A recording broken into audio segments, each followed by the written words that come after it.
देखो माँ, बारात जा रही है। अरे तो इसमें कौन सी नई बात है, बारात तो यहाँ से आती जाती रहती है। काश माँ मेरी भी शादी हो पाती। अरे तू फिक्र मत कर बेटी, मैं तेरी शादी एक इंसान से करा दूंगी।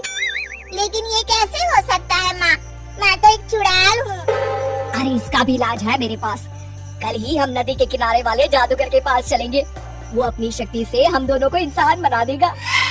और ठीक ऐसा ही होता है, जादूगर उन दोनों माँ बेटी को चुड़ैल से इंसान के रूप में बदल देता है। ये तो कमाल हो गया माँ, अब तो मुझे कोई पहचान नहीं पाएगा। ये भभूति रखो, इसे हर रात खा लेना, वरना सुबह तुम अपने असली रूप में आ जाओगी। जी जी बिल्कुल खा लूंगी। कुछ दिनों के बाद चुड़ैल की माँ अपनी बेटी की शादी धोखे से हरीश नाम के लड़के से करवा देती है।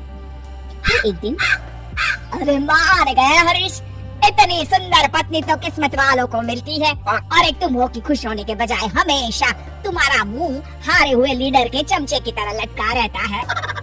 अरे सुन भाई, मेरी पत्नी सुंदर है तो क्या करूँ, नाचूं? देख लाला, सुबह सुबह मेरा दिमाग खराब मत कर।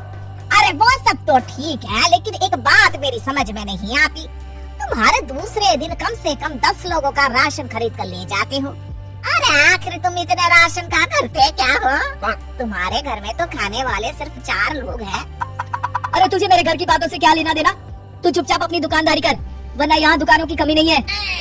इतना कहकर हरीश वहाँ से चला जाता है। हरीश जैसे ही घर पहुँचता है, भगवान, ये क्या हो गया, मेरी तो किस्मत ही फूट गई। अरे क्या सोचकर मैंने अपने बेटे की शादी करवाई थी, अरे क्या हो गया, मेरी बहू तो एक नंबर की चांडाल निकली, मुझे मेरे ही घर की नौकरानी बना दी। ए कमला, क्या बड़बड़ कर रही है? चुपचाप काम नहीं कर सकती क्या? ठीक है बहू, रो मत माँ, सब ठीक हो जाएगा। अरे ओ माँ के बच्चे, पहले ये बता तुझे घर आने में इतनी देर कैसे हो गई? अरे भाग्यवान, मैं दुकान से राशन खरीद रहा था। आखिर तुम 10 लोगों का खाना अकेले खा जाती हो, इसलिए हर दूसरे दिन राशन खरीदने जाना पड़ता है। अरे चल ठीक है। ए कमला, फटाफट मेरे लिए खाना बना, बड़ी जोरों की भूख लगी है। मैं अपने कमरे में जा रही हूँ। ए हरीश, चल मेरे पैर दबा। मेरी समझ में नहीं आता, ये बहू आखिर हमसे किस जन्म का बदला ले रही है, हमने इसका क्या बिगाड़ा है? अरे नाश पिटी, ये सब तेरी वजह से हुआ है, तुझे ही बड़ी जल्दी थी अपने बेटे की शादी करवाने की। अरे तो इसमें मेरी क्या गलती है जी, जो हर माँ करती है मैंने भी तो वही किया है ना। सही तरीके से जांच पड़ताल तो कर लेती कि लड़की कैसी है, स्वभाव कैसा है। इस तरह आंसू बहाने से अब कोई फायदा नहीं, जो गलती की है अब तो उसकी सजा भुगतनी पड़ेगी।